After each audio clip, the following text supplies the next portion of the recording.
Hampton sky case में ED का बड़ा एक्शन देखने को मिला। कई शहरों में एक साथ छापेमारी की गई है। दिल्ली, नोएडा समेत कई ठिकाने रडार पर है। मनी लॉन्ड्रिंग एंगल की जांच तेज कर दी गई है।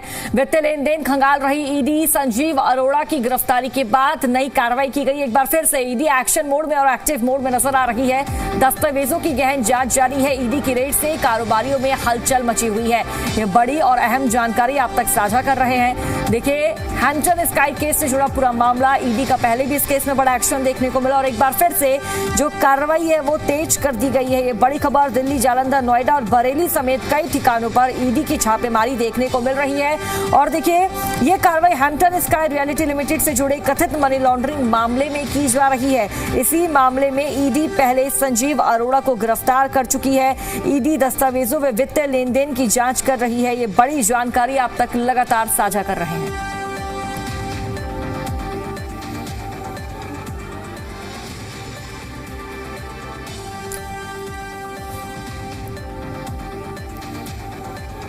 और ज्यादा जानकारी साझा करेंगे संवाददाता प्रमोद शर्मा हमारे साथ फोन लाइन पर जुड़ चुके हैं। प्रमोद, हैम्पटन स्काई केस में एक बार फिर से ईडी एक्टिव नजर आ रही है, क्या अपडेट? देखिए, बिल्कुल ईडी ने आज सुबह से ही देश भर के 6 ठिकानों पर जो है वो रेड शुरू की है, जिसमें लुधियाना और जालंधर है पंजाब का, बरेली है उत्तर प्रदेश का, और इसके अलावा दिल्ली और नोएडा, ये जो एनसीआर का इलाका है, यहाँ पर ये कार्रवाई की जा रही है।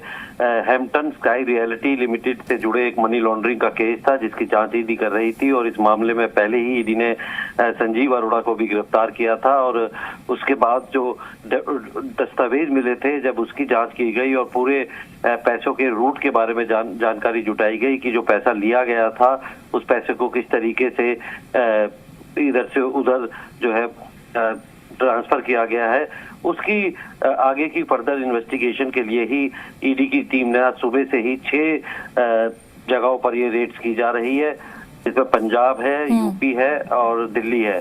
इन 6 ठिकानों पर क्या दस्तावेज में और क्या सबूत मिलते हैं, शाम तक पता चल पाएगा। लेकिन एक केस के मामले में कि किस तरीके से मनी लॉन्ड्रिंग की गई थी, उसको लेकर जो है ईडी अब रेड कर रही है। और संजीव अरोड़ा चूंकि पहले ही गिरफ्तार किए जा चुके हैं और इस पूरे प्रिवेंशन ऑफ मनी लॉन्ड्रिंग। बिल्कुल प्रमोद, संजीव अरोड़ा की पहले ही गिरफ्तारी हो चुकी है इस केस में, लेकिन अब ईडी द्वारा जगह जगह एक्शन लिया जा रहा है, जगह जगह छापेमार कार्रवाई देखने को मिल रही है। अब ईडी की लिस्ट में और कौन से व्यक्तियों के, लोगों के नाम शामिल हैं?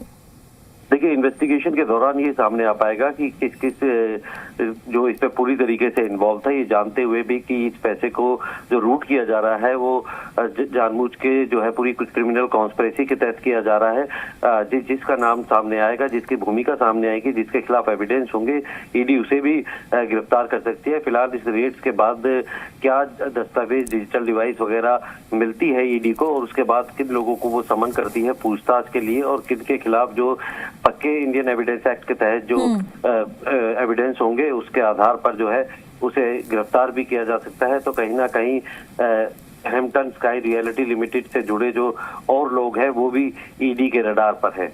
बिल्कुल प्रमोद, अब देखना होगा कि इस पूरे मामले में किन लोगों के नाम सामने आएंगे और क्या कुछ डॉक्यूमेंट्स, दस्तावेज ईडी के हाथ लगेंगे। शुक्रिया आपका अपडेट देने के लिए।